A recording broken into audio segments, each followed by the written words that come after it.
Hello, curious minds. Welcome to another intellectual journey where we explore the questions that define us. Today, we delve into one of the most painful paradoxes of our existence, one you've likely felt firsthand, even if you couldn't quite put a name to it. It's a contradiction that haunts us daily. The question is simple, yet incredibly profound. Why is imperfection so unacceptable in a world where, at the end of the day, every single one of us is profoundly imperfect? Why do we punish ourselves so harshly for simply being human? Think about it, it's a trap we all fall into. From the moment we're born, we're bombarded with an ideal, the ideal of perfection. We see it on magazine covers, in movies, and especially in the perfectly curated lives displayed across social media. We're shown an edited version of reality, a mirage that convinces us perfection is the norm. This digital mirage is particularly powerful. Every photo, every video is a snapshot of a moment of success, beauty, or happiness. No one posts their failures, their doubts, their mornings of discouragement.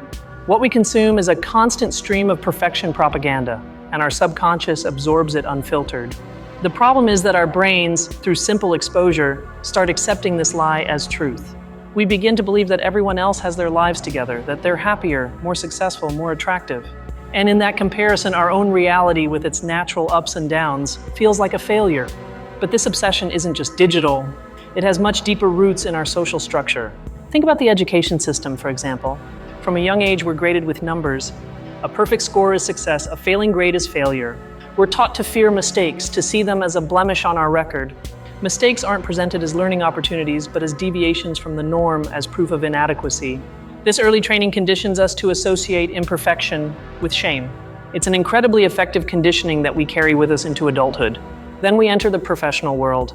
Here, the pressure for perfection multiplies. We're expected to be constantly productive, to make no mistakes, to optimize every minute of our day. Modern work culture often glorifies burnout as if it were a badge of honor, a synonym for dedication and success. This system is built on an idea sociologists call meritocracy. In theory, it's a system where merit and effort lead to success. But in practice, it often turns into a ruthless race where any sign of weakness or error can be seen as a reason to discard you. So, society teaches us a very clear lesson from the start. Being imperfect is dangerous. It can cost you your grades, your job, your social status. We learn to hide our flaws, to construct a facade of competence and control, even when inside we feel everything crumbling. Now let's analyze the psychology behind this. When external pressure is so strong, we internalize it. Society's voice becomes our own inner critic, that relentless judge whispering in our ear that we're not good enough, that we could always have done better. This phenomenon is known as perfectionism, and it's crucial to distinguish between perfectionism and the healthy pursuit of excellence. The pursuit of excellence is motivating. It pushes you to grow. Perfectionism, however, is paralyzing. It's rooted in the fear of failure. A person who pursues excellence can enjoy the process and learn from their mistakes. A perfectionist, however, sees any result that isn't perfect as a catastrophe. Their self-worth is completely tied to their performance. If they fail, it's not that they did something wrong, it's that they are the error. Studies in the field of mental health have repeatedly shown a direct connection between perfectionism and problems like anxiety, depression, and chronic exhaustion, known as burnout.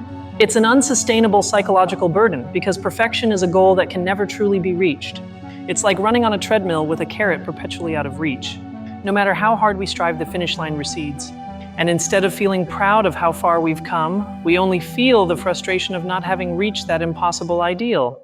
We live in a state psychologists call cognitive dissonance. This is the mental stress we feel when our beliefs and actions aren't aligned. We believe we should be perfect, but our reality is that we make mistakes. This gap creates constant internal tension. To resolve this tension, we often resort to self-criticism. We punish ourselves for not living up to the ideal. It's a way of trying to close that gap, of forcing ourselves to be what we believe we should be. But of course, this only fuels the cycle of dissatisfaction and suffering. So we have the pressure from social media, the pressure from the educational and professional systems, and the pressure from our own psychology. Everything conspires to create an environment where imperfection is not only unacceptable, but viewed as a moral failing, a lack of effort or worth. But this is where philosophy offers us a way out, a liberating perspective. Great thinkers throughout history have grappled with this very idea and arrived at a radically different conclusion. They've found beauty and even virtue in imperfection. Consider the Japanese philosophy of wabi-sabi. This is a concept that finds beauty in things imperfect, transient, and incomplete. It's the art of appreciating a handcrafted teacup with its small cracks, or the beauty of a leaf withering in autumn. Wabi Sabi teaches us that life's scars, cracks, and asymmetries aren't flaws to be hidden. On the contrary, they are proof of a journey, of a story. They are the marks of authenticity. They remind us that everything is in a state of change and that beauty resides in that transience. Similarly, the Stoic philosophy of ancient Greece and Rome offers us tools to deal with the pressure of perfection. Stoics like Marcus Aurelius taught us to differentiate between what we can control and what we cannot, and the truth is, absolute perfection is beyond our control. The only things we can control are our effort, our intentions, and our responses to events. We cannot control the final outcome, nor the opinions of others, nor life's accidents. Accepting this is to free ourselves from an enormous burden. It's understanding that doing your best is enough. These philosophies don't deny the importance of improvement or effort. They simply redefine the goal. The goal isn't to reach a state of flawless perfection. The goal is to live an authentic and virtuous life, accepting imperfection as an inseparable part of the human condition. And here we arrive at the climax of our reflection, the twist that changes everything. The real trap isn't imperfection itself. The real problem, the true source of our suffering, is the war we declare against our own nature. It is the rejection of who we are. Think of it this way. It's our flaws, our vulnerabilities, and our mistakes that connect us with others. Perfection is cold, distant, and intimidating. It's in shared imperfection that we find empathy, compassion, and true human connection. When someone shares a story of failure, we don't see them as weak, but as brave and real. It allows us to lower our own defenses and admit that we struggle too. Our imperfections aren't an obstacle to connection, they are the bridge that makes it possible. The obsessive pursuit of perfection isolates us. It locks us in a prison of self-demand, where we live with the constant fear of being discovered, of someone seeing the truth behind our facade. And in that prison, we are alone. So the answer to our initial question is a cruel irony. We reject imperfection because society has taught us it's synonymous with failure. But by doing so, we deny ourselves the possibility of self-acceptance, resilience, and genuine connection, which are the true pillars of a fulfilling life. The most perfect life, paradoxically, isn't one free of flaws. It's one that integrates its defects, its scars, and its failures into a coherent and authentic story. It's the life that embraces its own messy humanity with compassion. The solution isn't to stop trying to improve, it's to change the motivation. Not to improve out of fear of being imperfect, but to improve out of love for our own potential for growth. It's a subtle shift in perspective, but it changes absolutely everything. It's about learning to be a friend to ourselves rather than a critic. It means acknowledging our effort, forgiving our mistakes, and understanding that every stumble is, in reality, a lesson in disguise. It's an act of rebellion in a world that demands the impossible from us. The next time you feel the sting of self-criticism, the next time you compare yourself to an unattainable ideal, pause for a moment. Take a deep breath and remember this fundamental truth. Your worth as a human being doesn't reside in your ability to be perfect. Your worth resides in your courage to keep going despite your imperfections. It resides in your capacity to learn, to love, to connect, to simply be you, with all your magnificent and glorious flaws. Perhaps the greatest perfection we can aspire to is the radical acceptance of our own imperfection. In that acceptance, we find not weakness, but an unshakable strength and a profound peace. The next time you see a crack, don't see a defect. See a story. See the proof that something has lived, endured, and survived. Apply that same compassion to yourself. You are a work of art, not for being perfect, but for being authentic. In conclusion, we live in a system that sells us perfection as the ultimate goal, while our very nature makes it impossible. It's a contradiction designed to keep us dissatisfied, consuming, and chasing a ghost. True liberation is realizing the game is rigged and deciding not to play anymore. It's claiming your right to be imperfect, to be vulnerable, to be human. It's understanding that in that supposed weakness lies your greatest power. Thank you for joining me on this deep reflection. I hope it has offered you a new perspective, a little relief in this relentless race for perfection. It has been an honor to explore these ideas with you. If you found this journey valuable, please subscribe and hit the notification bell so you don't miss our future explorations. And now I'd love to hear your thoughts. Comment below, what do you think is humanity's most beautiful imperfection? This cult of perfection also has a very clear economic component. Think about the beauty industry, the fitness industry, the self-help market. All of them profit from our insecurity, from our belief that there's something wrong with us that needs to be fixed. They sell us products and services promising to bring us one step closer to that ideal. Wrinkle-free skin, a slimmer body, a more productive mind. These are packaged solutions for a problem they themselves helped create. It's a cycle of consumption driven by dissatisfaction. Imperfection in this context is bad for business. If we were content with who we are, if we accepted our bodies and minds as they are, entire industries would collapse. Our self-acceptance is a direct threat to certain business models. Let's look at history. This idea of human perfection isn't new. In ancient Greece, sculptors sought the ideal mathematically perfect human body. Philosophers like Plato spoke of a world of ideas, a realm of perfect forms of which our world is merely an imperfect shadow. Later, certain religious traditions introduced the idea of original sin, the idea that we are born tainted, inherently imperfect, and must spend our entire lives struggling against our nature to achieve a state of purity or salvation. This entrenched the idea of imperfection as a moral failing. Later still, the Enlightenment and the scientific revolution brought the idea of infinite progress. The belief that through reason and technology, humanity could perfect itself and society. It's an optimistic idea, but one that can also lead to the tyranny of constant improvement. Thus, we see that this pressure has layers: a digital layer, a social layer, an economic layer, a psychological layer, and a historical layer. All these forces combine to create the powerful cultural consensus that being imperfect is wrong. It's a cage built with invisible bars. Breaking free from this idea requires conscious and consistent effort. It requires us to actively question the messages we consume. When you see a perfect image on social media, ask yourself, what's outside the frame? How many attempts did it take to get that shot? It also requires us to practice self-compassion. Self-compassion is not self-indulgence. It's treating ourselves with the same kindness we would offer a good friend going through a tough time. It's acknowledging our pain without judgment. Researchers in positive psychology like Kristen Neff have shown that self-compassion is much more effective for long-term motivation than self-criticism. Criticism paralyzes us with fear. Compassion gives us the security to try again after a failure. Another crucial point is vulnerability. Researcher Brené Brown has spoken extensively about the power of vulnerability. She defines it as uncertainty, risk, and emotional exposure. We tend to see it as a weakness, but in reality, it's the birthplace of courage and creativity. Being creative requires being willing to fail. Starting a relationship requires risking heartbreak. Trying something new implies the possibility of not being good at it. All the things that make life worthwhile demand that we show up, imperfect and all. When we hide behind a mask of perfection, we deprive ourselves of these experiences. We live a safer life perhaps, but also a much smaller and less meaningful one. Perfection is the enemy of full human experience. Therefore, the struggle against imperfection is, in essence, a struggle against life itself. Life is intrinsically messy, unpredictable, and imperfect. Trying to control and perfect it completely is a losing battle from the outset, a sure source of frustration. The alternative is to learn to dance with uncertainty. It's accepting that we can't control everything and finding beauty in that chaos. It's surfing the waves of life instead of trying to flatten the ocean.